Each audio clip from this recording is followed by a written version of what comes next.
Assalamualaikum warahmatullahi wabarakatuh. Selamat malam Jumat insan muda. Selamat bergabung kembali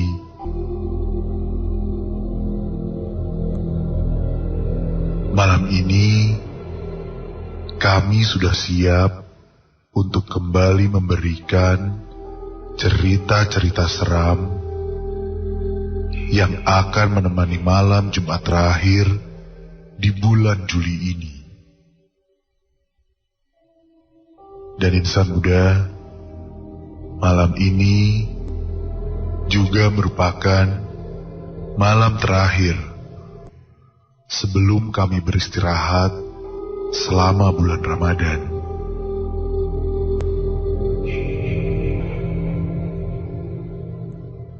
Tiga cerita untuk malam hari ini adalah kisah dari Ayuni tentang pengalamannya dengan makhluk penunggu sebuah kafe di daerah Bandung Utara. Lalu ada juga kisah dari Indra tentang pengalaman yang dia alami di Bukit Bintang,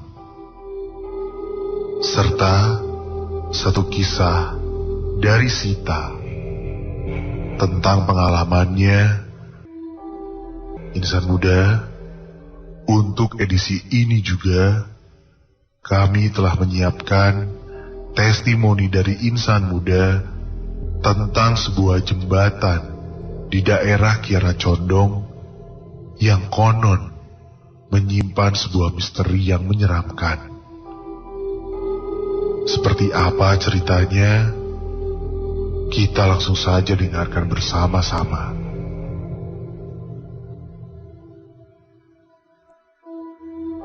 Sekarang, mari kita bersama-sama berdoa agar kita diberi keselamatan oleh Tuhan Yang Maha Esa. Dan selalu ingat insan muda, untuk tidak mendengarkan sendirian.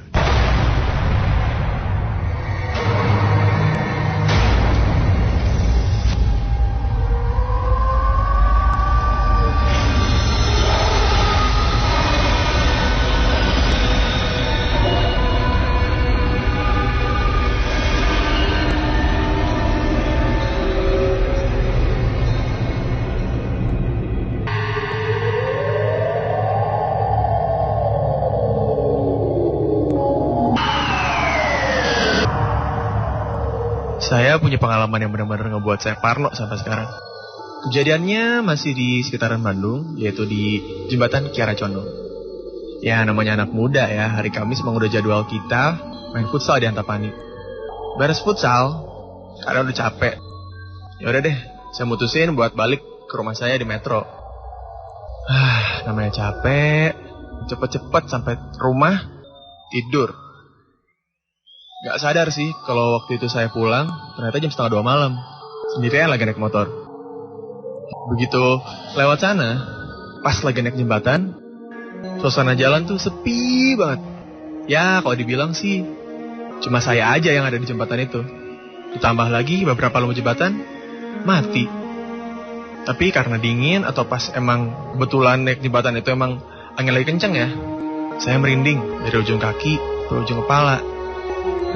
Ya bener aja, pas saya lihat pinggir-pinggir jalan, banyak banget anak-anak kecil lari-larian. Pertama gak pengen mikir kalau itu hal-hal yang gaib sih, tapi ngeliat bentuknya hitam dan matanya merah, saya langsung tancap gas.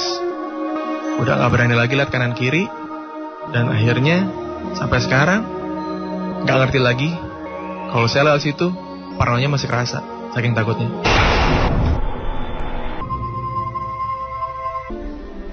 Namaku Marta. Aku adalah mahasiswa negeri di salah satu perguruan tinggi di Bandung. Dan ini adalah pengalamanku yang bisa dibilang tidak pernah terlupakan olehku. Aku dan keempat temanku Tasya, Dia, Bella, dan Yuki sudah bersahabat sejak SMP. Walaupun kami berlima kuliah di tempat yang berbeda, tapi hampir di setiap 1 minggu sekali, kami selalu ketemuan sekedar untuk ngopi-ngopi atau nongkrong bareng. Hari itu kami memutuskan untuk nongkrong di salah satu kafe daerah Bukit Dago Pakar Timur. Kafe itu cukup terkenal dan selalu penuh. Tapi karena kami datangnya malam Jumat, kafe itu sepi. Seperti kebanyakan kafe di daerah Bandung, kafe itu berkonsep outdoor.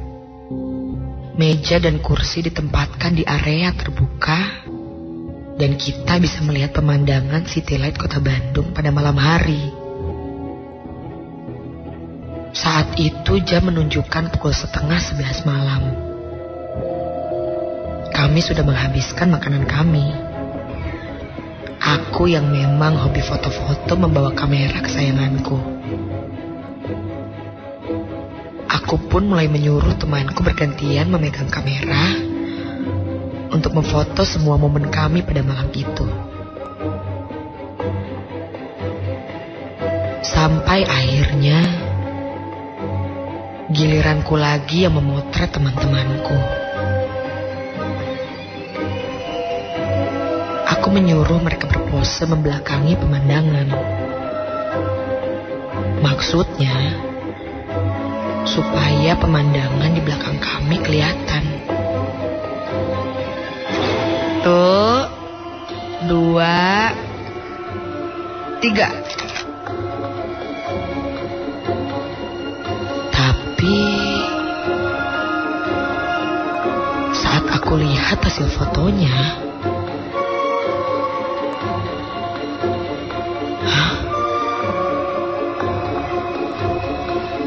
aku terkejut.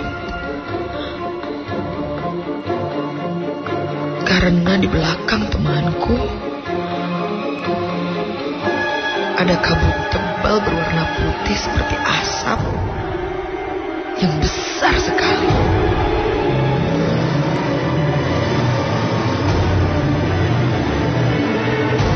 Karena ngeri dan kaget,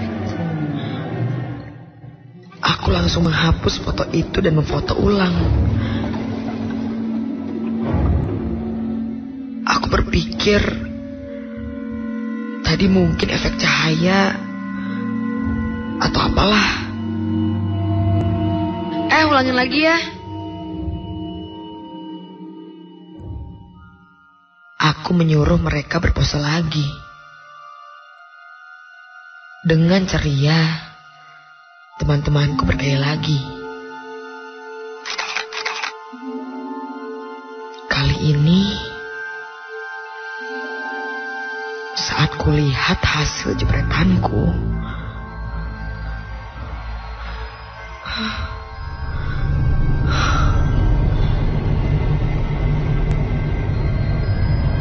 lututku langsung lemas.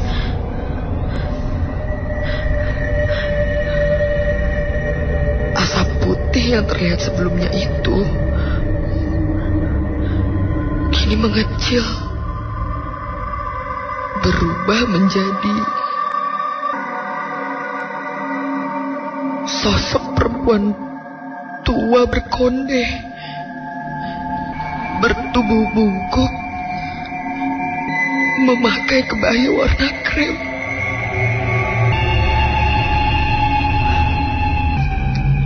Dan wanita tua itu tersenyum di depan kamera.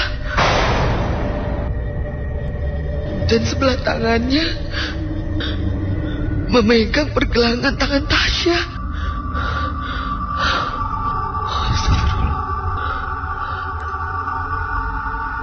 Aku spontan memekik. Teman-temanku langsung dengan cepat menghampiriku.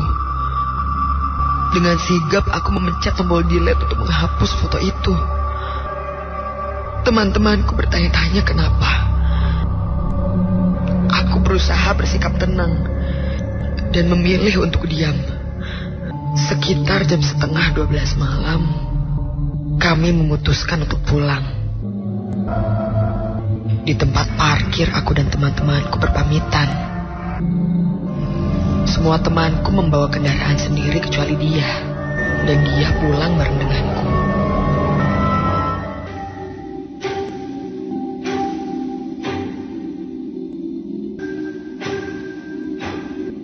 Setelah mengantar dia yang kebetulan tinggal di Raja Mantri Buah Batu, aku langsung pulang.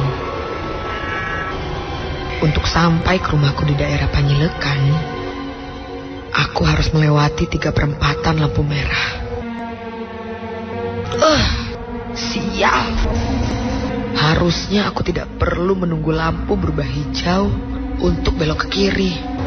Tapi karena ada mobil yang menghalangiku, aku jadi harus menunggu ia bergerak dulu. Aku klakson-klakson. Mobil itu tetap tidak mau bergerak. Karena AC mobilku rusak. Sambil menunggu lampu hijau, aku membuka sedikit kaca jendela supaya di dalam mobil tidak terlalu pengap. Tapi tiba-tiba seorang pengamen menghampiri mobilku. Karena tidak ada receh, aku melambaikan tangan pada pengamen itu sebagai tanda bahwa aku tidak ada uang kecil. Tapi bukannya berhenti. Si pengamen itu malah terus bernyanyi. Lebih semangat lagi. Si pengamen itu sekarang memang tidak berdiri ke arahku, tapi berdiri di pintu samping di belakangku. Seolah-olah ada seseorang yang duduk di kursi belakang dan ia bernyanyi untuknya. Aneh sekali. Mabuk kali dia, pikirku dalam hati.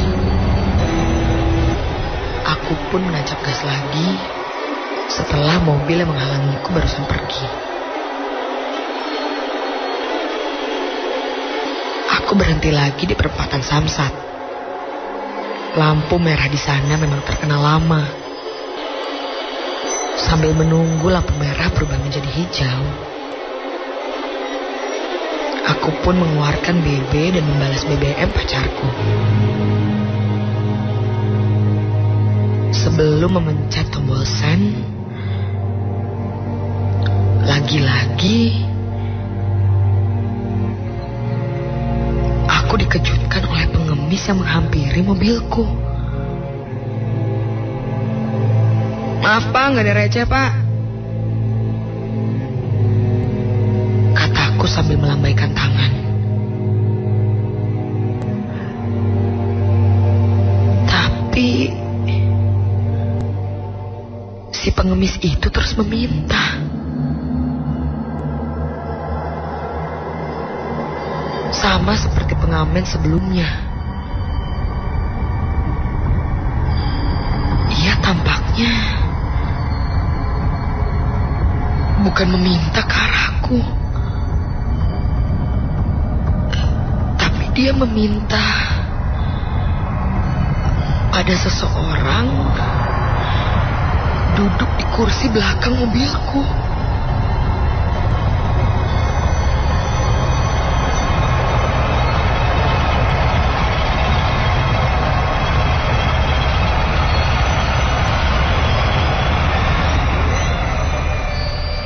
Pun refleks mengecek ke jok belakang.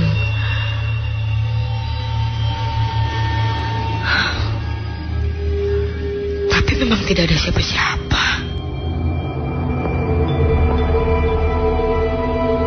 Begitu lampu berubah hijau,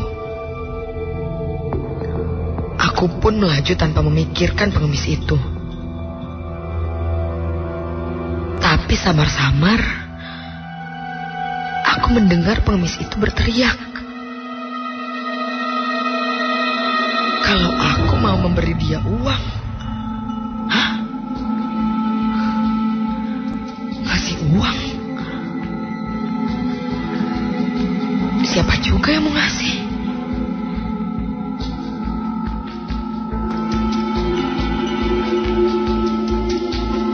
Aku memacu mobilku agak cepat di Jalan Soekarno-Hatta yang memang lenggang di malam hari. Sampai akhirnya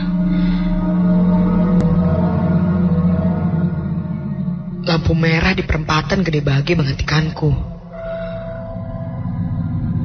Aku agak kesal karena aku ingin cepat sampai rumah. Dan sekarang datang lagi seorang pengamen yang mendekatiku. Kali ini yang mendatangi mobilku adalah bapak-bapak. Karena aku memang tidak ada uang kecil, aku langsung saja melebarkan kaca jendelaku, berbicara baik-baik pada pengamen itu sambil tersenyum. Kalau aku tidak ada uang kecil. Si bapak berhenti bernyanyi. Mukanya terlihat bingung. Dia bilang kalau dia disuruh bernyanyi.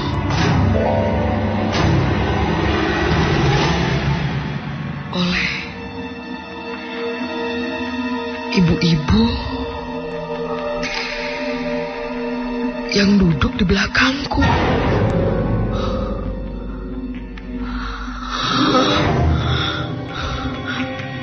Ibu-ibu,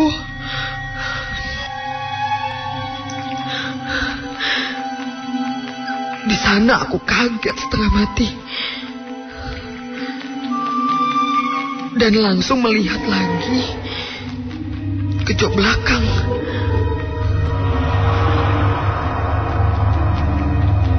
Tapi memang tidak ada siapa-siapa di kursi belakang.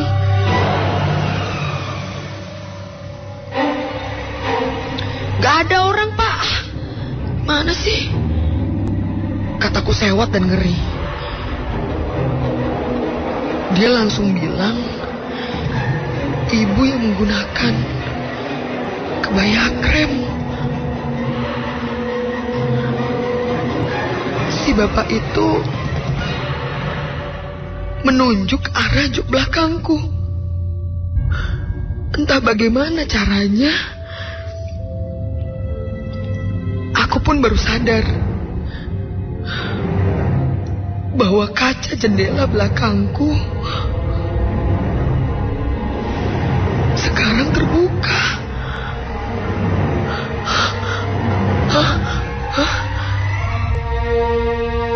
Aku tak sadar lampu pun sudah berubah menjadi hijau. Aku mulai dikelakson oleh mobil di belakangku. Aku langsung menancap gas sekuat-kuatnya. Bulu kuduku merinding hebat. Aku tak berani melihat ke belakang. Sekarang tercium bau melati bercampur bau semacam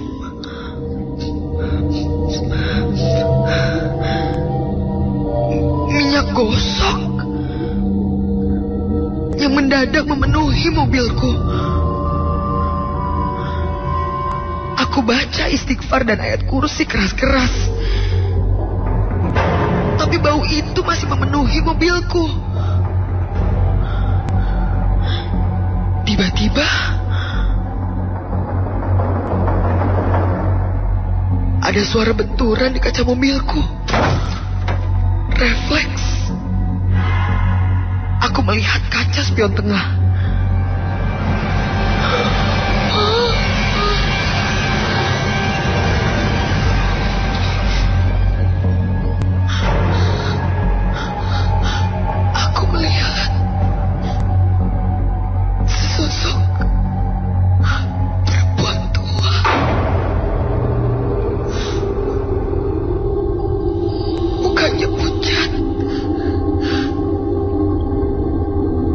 matanya melotot tajam ke arahku. Ia tersenyum lebar, memakai kebaya lusuh warna krem, dan ada bekas luka cakaran di pipi kirinya. Jelas, itu wanita yang aku foto tadi. Perempuan itu, dia yang memegang tangan Tasya di foto tadi.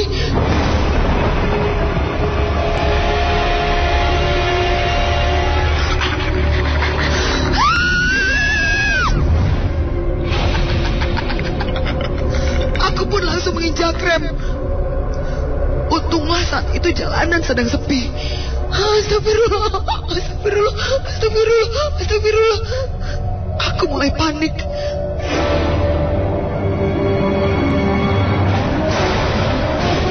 Teleponku berdering dan Tasya yang meneleponku. Dia bilang tangannya tiba-tiba sakit, seperti keseleo, dan bilang besok tidak bisa bertemu. Aneh. Padahal sebelumnya tidak ada apa-apa. Aku menjadi yakin ini gara-gara foto itu. Aku beranikan lagi melihat ke spion.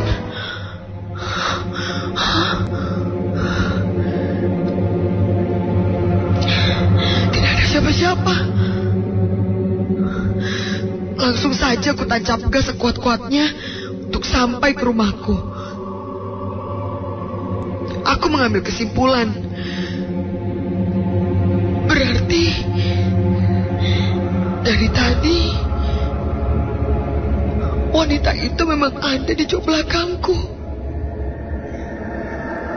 Pengamen dan pengemis itu melihatnya duduk di belakangku.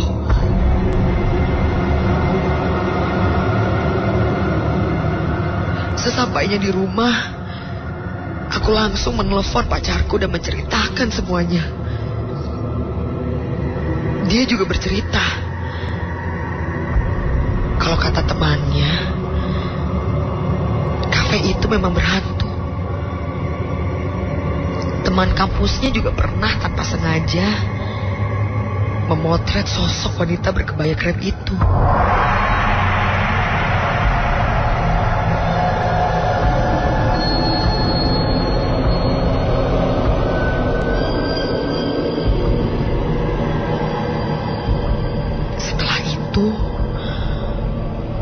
Dia diikuti ke rumahnya. Lalu setelah itu,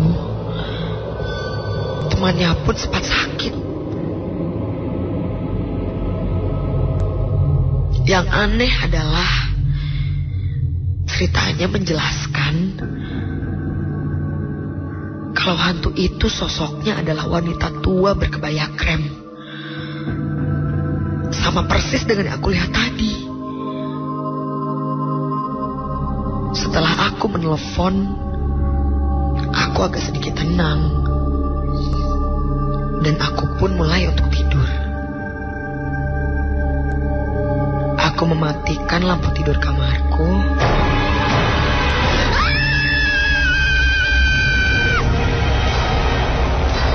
Sosok wanita berkebaya krem itu berada di kamarku. Dia duduk di atas tempat tidurku.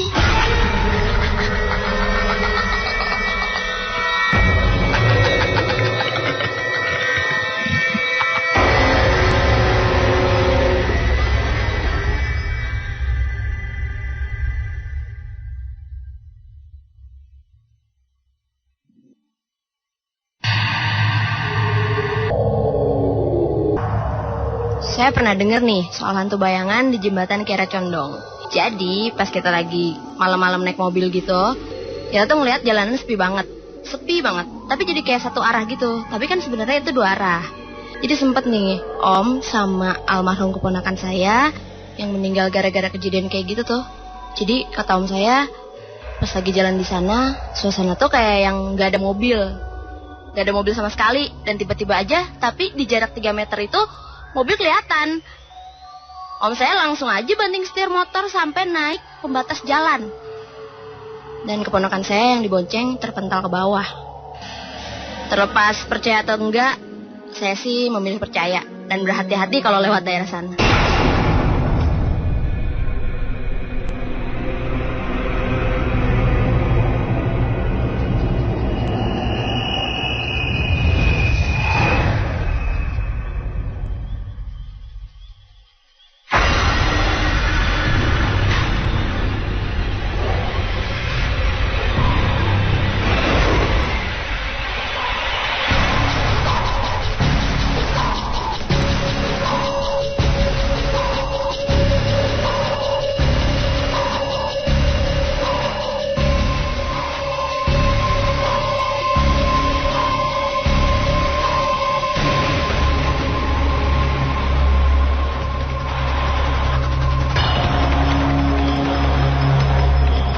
Wajah Sisil sangat pucat. Dia hanya menangis dan menangis. Tangannya mencengkram lenganku dengan keras. Aku bisa merasakan rasa takut Sisil yang luar biasa. Aku mengantarnya pulang. Setelah membicarakan tentang kejadian yang menimpa kami pada orang tua Sisil, keadaan menjadi cukup tenang. Aku pun pamit untuk pulang.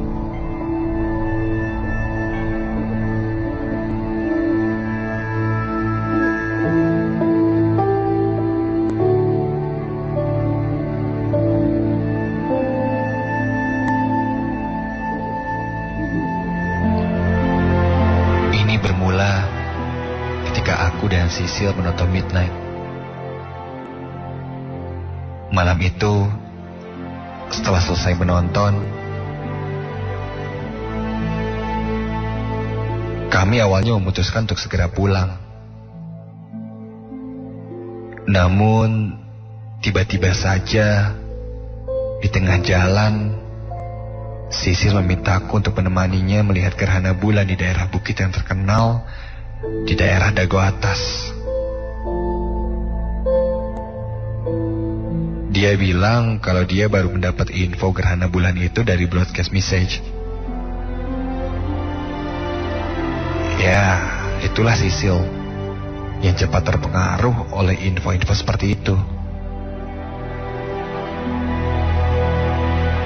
Pertamanya aku menolak. Karena ini sudah cukup larut malam. Tapi akhirnya dengan terpaksa aku pun memenuhi permintaan Sisil. Dengan syarat kami hanya sebentar di sana. Dalam perjalanan Sisil nampak senang. Tetapi entah kenapa perasaanku menjadi semakin tidak enak. Sepertinya ada yang mengharuskanku untuk membatalkan pergi ke bukit itu. Aku mencoba menutupi perasaan itu dari Sisil. Hingga akhirnya kami pun sampai di bukit tersebut.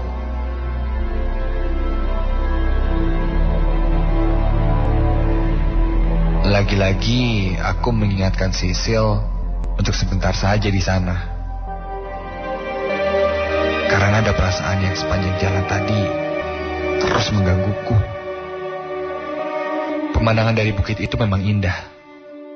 Lampu-lampu berkilauan ditambah langit yang cerah dan bulan yang kemerahan.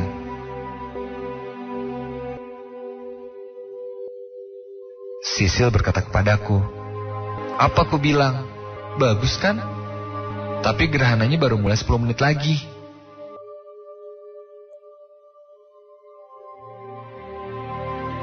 Ketika kami sedang asik menikmati pemandangan itu, tiba-tiba saja Sisil berkata kalau dia ingin pergi ke toilet. Aku menawarkan diri untuk menemaninya, tapi Sisil menolak.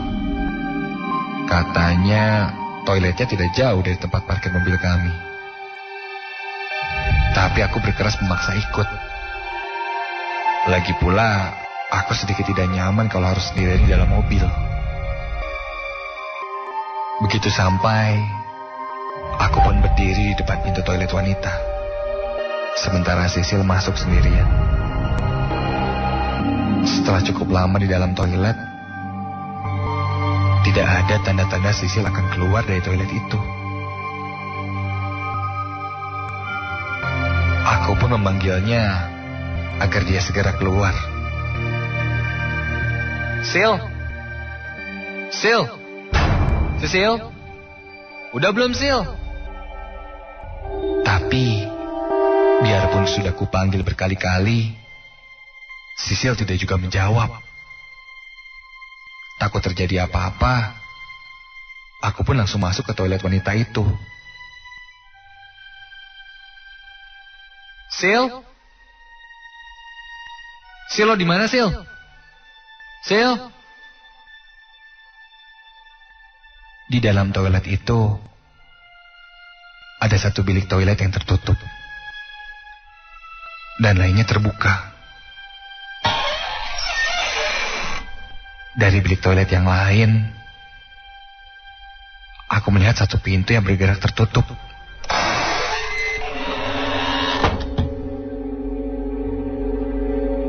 Sil? Sisil? Buruan ya, Sil. Lo udah belum, Sil? Tiba-tiba, samar aku mendengar suara perempuan sedang menangis.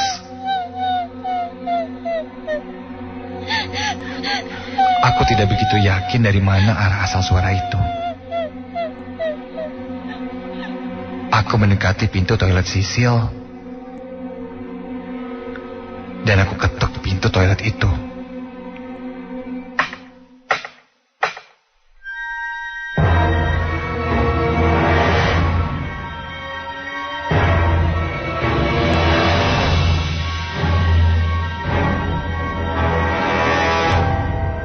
Sil, Sisil, lo kenapa, Sil? Keluar dong, Sil. Yuk, buruan, Sil. Dan suara tangisan itu semakin keras terdengar. Aku mencoba membuka pintu toilet Sisil. Dan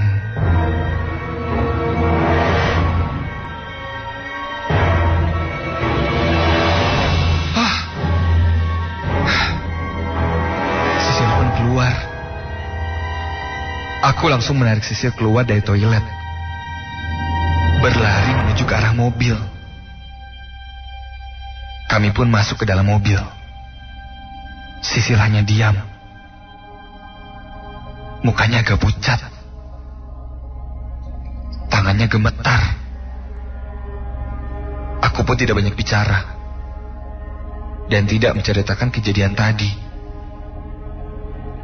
Aku langsung meminta Sisil untuk pulang dengan beralasan kalau badanku agak demam. Aku sedikit berbohong karena ingin cepat pulang. Di luar dugaan, Sisil yang awalnya memaksaku untuk melihat gerhana bulan ternyata setuju untuk pulang. Dan dia menganggukkan kepalanya.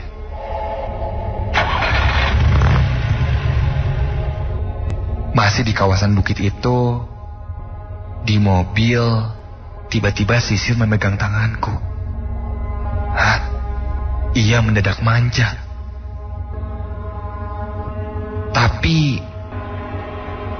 Tapi ini bukan hal yang biasa dilakukan Sisil. Kali ini dia mulai menyandarkan kepalanya ke bahuku. Lalu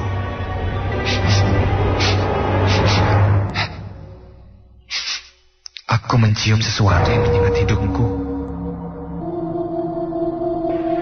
Seperti wangi bunga. Dan bau bunga itu hilang. Baunya berganti menjadi wangi parfum mobil yang kukenal. Tapi beberapa saat kemudian, wangi bunga itu muncul lagi. Dan aku merasakan ada yang aneh. Saat aku menengok ke arah Sisil. Astaga! Siapa ini? Yang bersandar ke bahuku, Sisil. Melainkan sesosok wanita lain dengan wajahnya yang pucat dan matanya yang membelalak menatapku tajam. Astaga, aku mendadak menginjak rem dan berlari keluar mobil. Aku panik. Aku berlari menjauh dari mobil. Aku coba tengok lagi ke arah mobil dan itu memang ternyata sosok Sisil. Astaga, apa aku cuma salah lihat saja? Perlahan, aku mendekati mobilku lagi. Sisil, itu lo kan, Sil?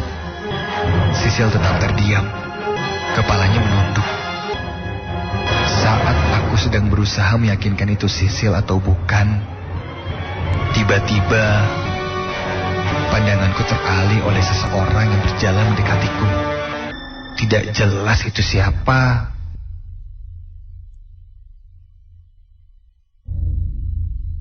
Tapi sepertinya dia akan menolongku.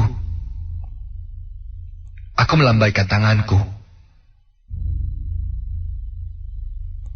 Dan orang yang berjalan itu semakin terlihat jelas. Aku melihat seorang bapak-bapak memakai baju silat hitam-hitam dan topi caping berjalan mendekat. Namun, kira-kira sekitar 5 meter dariku, bapak itu berhenti. Tak jauh dariku. Wajahnya kurang terlihat jelas. Sejenak aku melihat ke arah mobil. Sisil masih berada di dalam. Dan pria dengan topi caping itu sekarang malah membuatku takut. Tidak ada jalan lain aku kembali ke mobil. Aku lihat Sisil, sepertinya dia tertidur. Dan aku masih bisa melihat sosok pria bertopi caping itu berdiri di seberang mobilku. Meskipun aku beri klakson, dia tetap tidak bergerak. Dan saat aku nyalakan lampu mobilku, sosok itu hilang. Aku langsung menyalakan mobilku. Astaga, ini kenapa? Ayo dong, nyala dong. Ayo.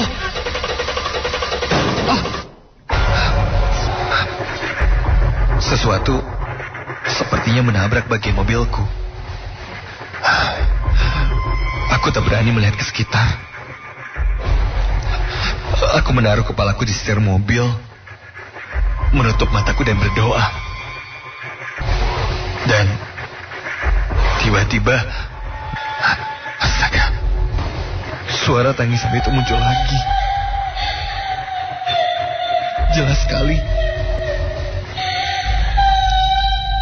Suaranya tepat berada dari arah Sisil yang ada di sebelahku. Jangan ganggu. Jangan ganggu saya. Dan astagfirullahaladzim, satu sentuhan menyentuh pundukku. Aku bisa rasakan tangannya sangat kasar. Dan suara nafasnya benar-benar terasa. Semakin terasa mendekat ke telingaku. Belum sampai sosok itu mendekati wajahku,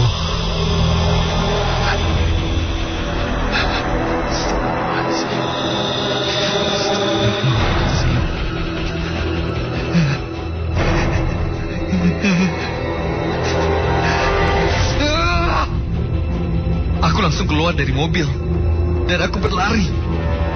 Karena jarak bukit dan jalan raya ini tidak terlalu jauh, aku terus berlari. Dan dari arah atas, tiba-tiba sebuah cahaya menyilaukan mataku. Aku berdiri di tengah jalan melambaikan tanganku. Dan motor itu pun berhenti. Dan ternyata itu Sisil dengan tukang ojek. Sisil pun turun dari motor. Mukanya pucat. Dan badannya bergetar. Dengan terbata-bata, aku menceritakan apa yang baru saja aku alami tadi. Dan Sisil pun berkata kalau dia mengalami hal yang serupa. Dia bertemu sosok wanita yang menyeramkan saat dia di dalam toilet dekat tempat parkir itu. Dan saat dia keluar dari toilet, dia sudah tidak menemukanku. Maka dari itu, dia mencoba menyusulku naik ojek. Sungguh aneh. Aku memeluk Sisil dan coba menenangkannya.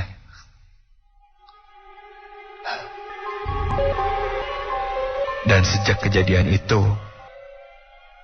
aku sedikit parno untuk pergi ke tempat-tempat yang berada di daerah atas. Dan sampai saat ini, atau mungkin sampai saat nanti, aku tidak akan pernah lagi datang ke bukit itu.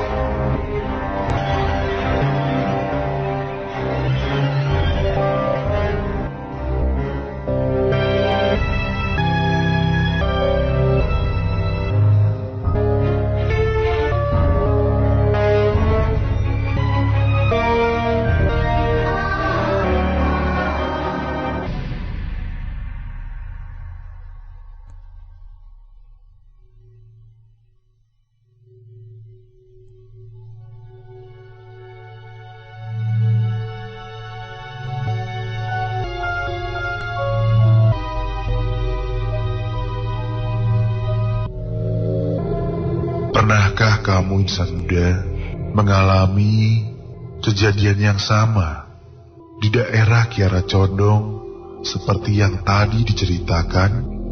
Atau mungkin ada juga yang pernah mengalami kejadian menyeramkan di daerah Dago Pakar ataupun Bukit Bintang? Setelah ini masih ada satu cerita. Kita langsung dengarkan bersama-sama kisah selengkapnya.